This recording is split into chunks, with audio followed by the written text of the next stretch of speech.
नमस्कार दर्शकों, स्वागत है आपका हमारे चैनल एस्ट्रो सारथी में, जहां हम ग्रहों की चाल, भाग्य के संकेत और समय के रहस्य को सीधा ज्योतिष की दृष्टि से समझने की कोशिश करते हैं, वह भी बिल्कुल सरल और साधारण सी भाषा में। दर्शकों, आज के इस विशेष वीडियो में हम बात करेंगे गंगा दशहरा की। जी हाँ, आज हम आपको गंगा दशहरा के बारे में बताएंगे, लेकिन उससे पहले अगर आपने हमारे चैनल एस्ट्रो सारथी को सब्सक्राइब नहीं किया है तो तुरंत सब्सक्राइब कीजिए, ताकि ज्योतिष से जुड़ी हुई सारी महत्वपूर्ण जानकारियाँ आप तक सही समय पर पहुँच सके। तो चलिए जानते हैं गंगा दशहरा के बारे में। देखिए, गंगा दशहरा केवल एक पर्व नहीं है, बल्कि दिव्य ऊर्जा के पृथ्वी पर उतरने का उत्सव माना जाता है। ये वो पावन दिन है जब स्वर्ग से गंगा माँ धरती पर आई थी। मानव जीवन के पाप, दुख, कलेश और जन्म जन्मांतर के कर्म बंधनों से उन्होंने मुक्ति का मार्ग दिया था हमें। वर्ष 2026 में गंगा दशहरा हम सोमवार 25 मई को मनाएंगे। ये ज्येष्ठ मास के शुक्ल पक्ष की दशमी तिथि को आता है और इसीलिए इसे दशहरा कहा जाता है, यानी कि यह तिथि 10 प्रकार के पापों का हरण करती है। इस वर्ष 2026 में 25 मई को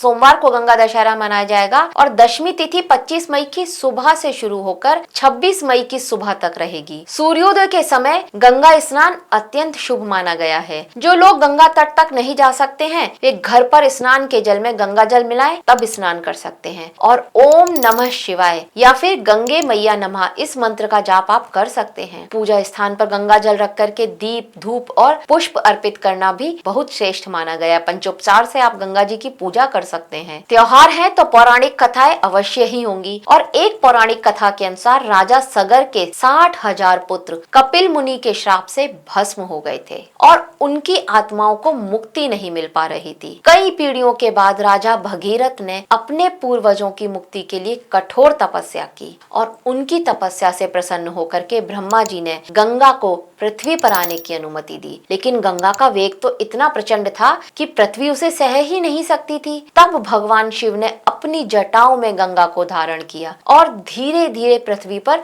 प्रवाहित किया था। इसीलिए गंगा को भगीरथी भी कहते हैं। अब अगर ज्योतिषीय महत्व की बात करें तो देखिए, वैदिक ज्योतिष के अनुसार गंगा दशहरा दशमी तिथि को आता है, यानी कि धर्म, संतुलन और कर्म शुद्धि से जुड़ा हुआ माना जाएगा। इस दिन किया गया स्नान, जप, दान और ध्यान मानसिक शांति देने वाला है। ज्योतिष में जल तत्व का संबंध चंद्रमा और मन से होता है, इसीलिए गंगा स्नान, गंगा जल का स्पर्श मानसिक तनाव, भय और भावनात्मक बोझ को कम करने में सहायक माना गया है। एक धार्मिक मान्यता के अनुसार गंगा दशहरा के दिन गंगा स्नान से 10 प्रकार के पापों का नाश होता है और ये पाप शरीर, वाणी और मन तीनों स्तर से जुड़े हुए होते हैं। शरीर से गलत कर्म किया है, वाणी से गलत शब्द बोले गए हैं, कटु शब्द बोले हैं और मन में अगर ईर्ष्या, द्वेष और नकारात्मक विचार आपके लिए आए हैं तो धीरे धीरे ये आपकी आत्मा पर बोझ बन जाएंगे। और ये पर्व हमें इन सब को छोड़ करके भीतर से शुद्ध होने की प्रेरणा देता है। आध्यात्मिक महत्व की बात करें गंगा दशहरा के तो सनातन परंपरा में गंगा को केवल एक नदी नहीं बल्कि माँ का दर्जा दिया गया है। हम गंगा माँ कहते हैं तो माँ का दर्जा दिया गया है गंगा जी को। गंगा जल को पवित्र, ऊर्जावान और जीवन को शुद्ध करने वाला माना गया है। ज्येष्ठ महीने की तेज गर्मी के बीच यह पर्व हमें भीतर की शीतलता, करुणा